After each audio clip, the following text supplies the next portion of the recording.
The Toronto Star published a story yesterday on its website titled, "Can Tony Khan's AEW beat Vince McMahon and WWE at its own game?" And you can surmise what that article is about just from the headline, but it caused some headlines yesterday based off of a quote that WWE gave to the writer about what AEW is doing.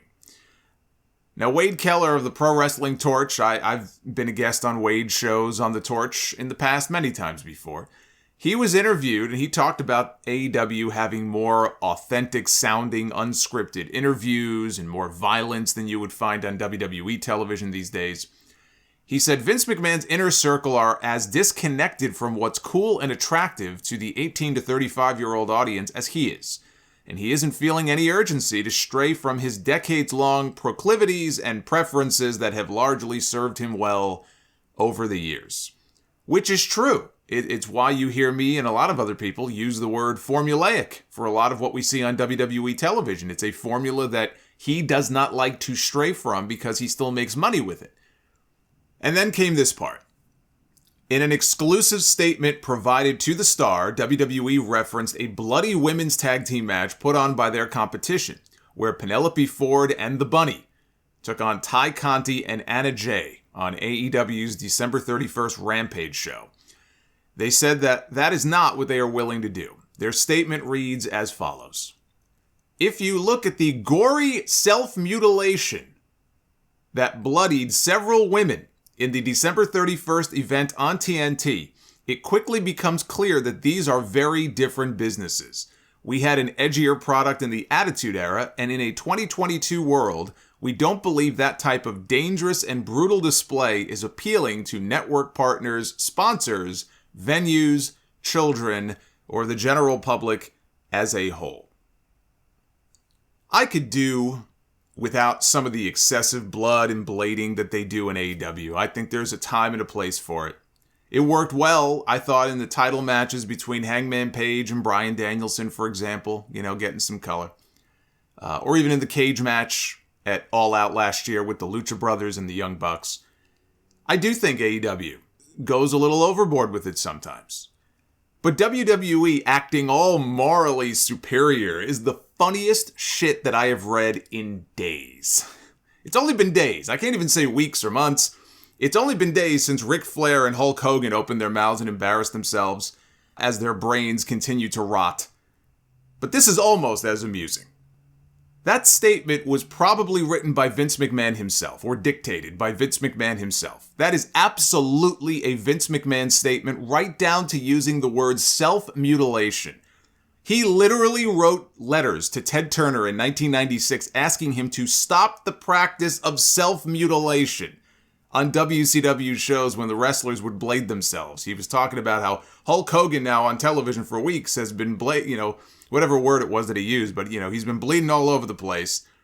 And how he hoped that Ted's stockholders held him accountable for this unethical practice.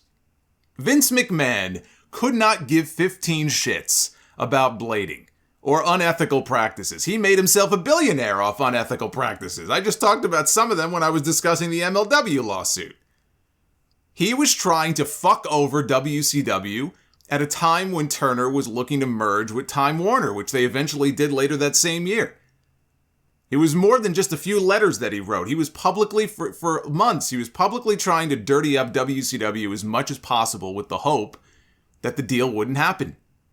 He wasn't above blading or having blood on his own television. He only whined about it because he felt that he either couldn't do it or he just preferred not to do it, but because they were doing it, he felt that it put WWE at a competitive disadvantage.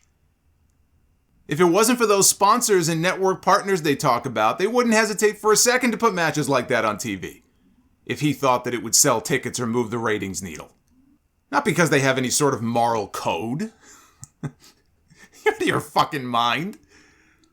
Moral code.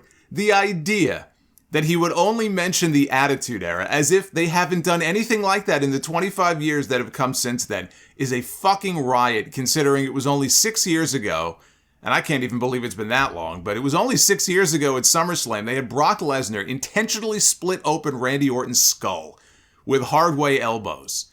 The man was bleeding all over the place, And approving something like that, I think, is actually far more dangerous than blading. You can say, oh, blading is more barbaric.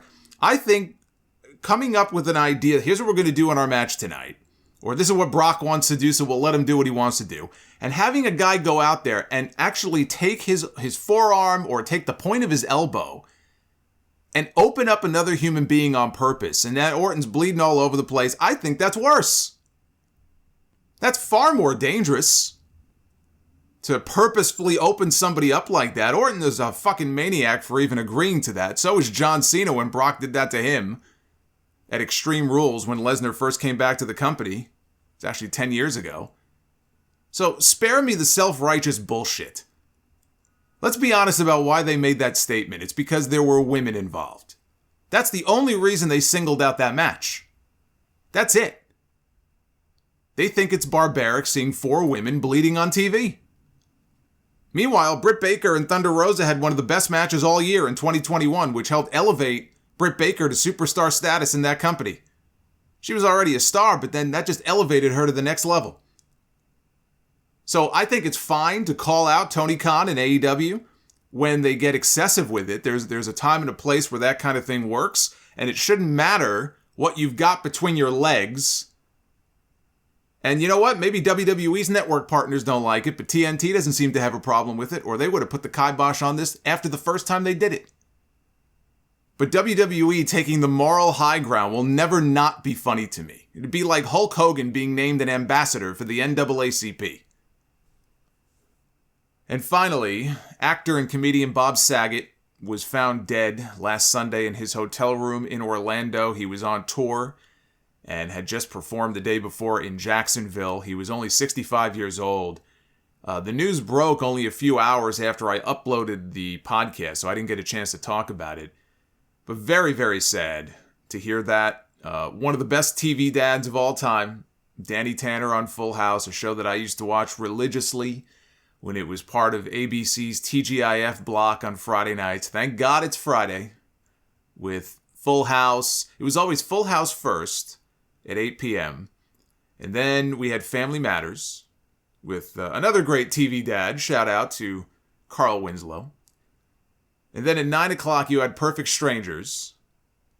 And then there was sort of a revolving half hour at 9:30. There used to be this show called Step by Step, which was Patrick Duffy and Suzanne Summers. But then I think Step by Step went away, and then it was this show Going Places, all these other shows that just sort of came and went.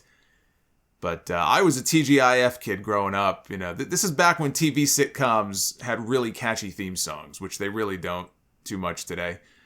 But Saget had some ties to pro wrestling. He was revealed as the mystery commissioner for Chikara many years ago. And later on, he did an angle for Gabe Sapolsky in Dragon Gate USA for a television show that Saget was doing at the time. I guess they were just filming some footage. Jon Moxley was part of that angle. Jon Moxley and Danny Tanner working together. But it's always sad when somebody well-liked, like he was, passes away unexpectedly like that. We just lost Betty White at 99 years old, and that sucked too. But I mean, the woman was 99 years old. She lived a full life. Saget was only 65 and died alone in a hotel room. And so soon after one of his best friends, Norm Macdonald, passed away. And even he was younger. Norm was only about 60, I think. 60, 61, something like that. It just sucks. It really, really sucks. I was very sorry to hear about that. Speaking of things really sucking, let's talk about Monday Night Raw.